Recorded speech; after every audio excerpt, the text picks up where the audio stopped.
Hari ini pengen bikin botok teri basah sama tahu sama kemangi, karena kebetulan di kulkas itu ada sisa parutan kelapa bikin iwel-iwel kemarin. Jadi hari ini mau aku olah aja menjadi botok. Dan untuk bahan-bahannya itu aku nggak pakai bahan lengkap, pokoknya apa aja yang ada di kulkas. Dan kebetulan itu ada ikan teri basah setengah kilo yang minggu kemarin aku beli di pasar. Makanya botok kali ini tuh nggak ada petenya, nggak ada dalam toro, karena ini memang bahan yang ada di kulkas aja, karena aku tuh lagi mager banget buat nyari bahannya ke tukang sayur. Jadi pakai bahan-bahan yang ada aja di rumah, yang ada aja di kulkas seadanya. Yang penting itu apa, bumbunya. Langsung aja ini aku tuangin ikan teri setengah kilo ke dalam wadah kayak gini, karena nanti ini bakal aku campur sama bahan-bahan lain, yaitu ada tahu. Tahunya itu aku pakai 1 bungkus tahu aja yang kotak gitu. Terus ini nanti kita tambahin juga sama daun kemangi sama kelapanya. Nah, untuk bumbunya itu simple aja, cuma pakai bawang putih, bawang merah, kencur, terus itu cabe. Pokoknya itu jangan lupa, yang bikin enak itu kencurnya. Semua bahan udah tercampur atau udah menyatu, langsung aja bumbunya kita masukkan ke dalam bahannya kayak gini. Terus aja kita nanti aduk sampai merata bumbunya. Jangan lupa juga, meskipun ini kayak bahan-bahannya belum matang, itu bumbunya itu sedikit aja kita incipin, dikoreksi rasa supaya nanti kayak pas matangnya itu rasanya pas. Karena apa, kalau misalnya kita nggak rasain itu kayak nanti misalnya matangnya kurang, bumbunya itu kan kayak kurang enak, kurang sih. Pokoknya kalau menurut aku, kalau misalnya belum matang kayak gini tuh dikasih agak asin aja, karena nanti pas matang itu asinnya bakalan berkurang, karena dia bakal meresap ke dalam tahunya, ke dalam ikannya, pokoknya ke dalam komponen-komponen botoknya ini.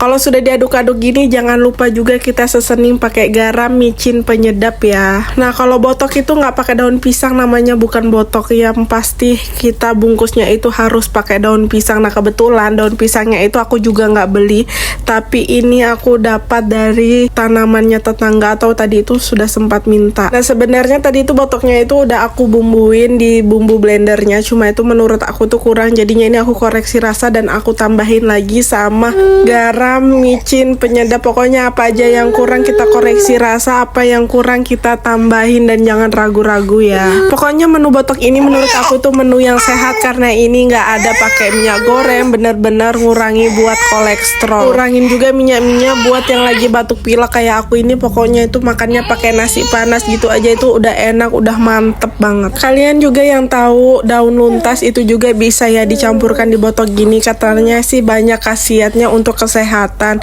bisa untuk mencegah perut kembung, terus itu banyak lagi deh. Aku juga dulu tuh waktu masih tinggal sama mamaku tuh sering banget dibikinin menu botok ini, karena emang menu ini menu salah satu kesukaanku. Dan setelah aku menikah dan aku recook, ternyata aku bisa buatnya, tapi meskipun rasanya itu nggak seenak punya mamaku. Dan ya, namanya juga ibu rumah tangga, ini aku masaknya itu sambil ngurus anak aku, dan ini aku tinggal dan dilanjutin sama Uyut yang ngebungkusin botoknya. Ini ngebungkusnya itu simple aja, kayak cukup dibungkus kayak gini, kayak kita mau bungkus tape kayak gitu. Pokoknya pasti kalian bisa lah ya.